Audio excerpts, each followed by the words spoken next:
Hi everyone, in this video, I'm going to show you how I animated a smartphone flip using a controller key.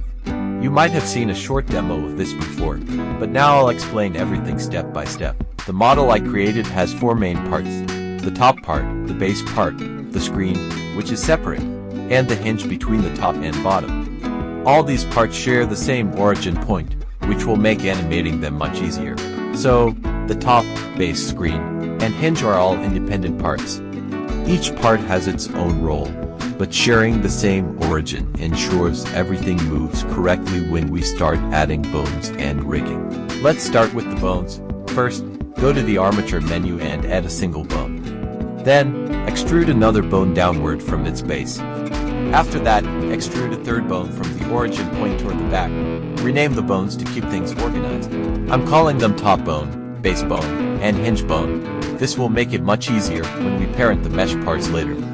Now, select the whole mesh, then the armature, and press Ctrl+P. Choose Parent with empty groups. If you check the object data properties of the mesh, you'll see vertex groups for each bone: top bone, base bone, and hinge bone. Next, we'll assign the mesh to the bones. Start with the screen mesh. Switch to wireframe mode, select the top section, and assign it to top bone. Then select the base section and assign it to base bone. Do the same for the other pieces.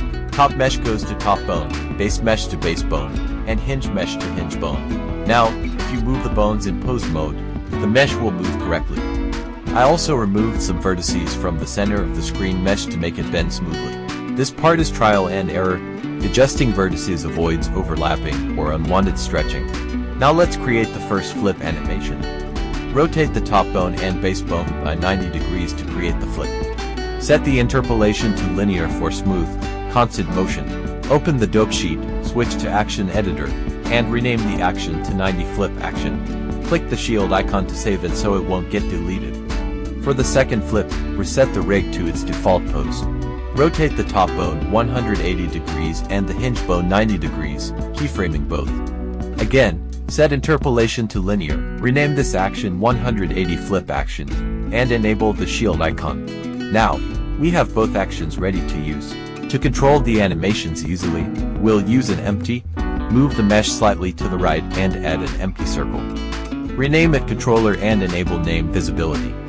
In pose mode, select a bone and go to the Bone Constraints tab, add an action constraint. For the 90 Flip Action, set the target to controller.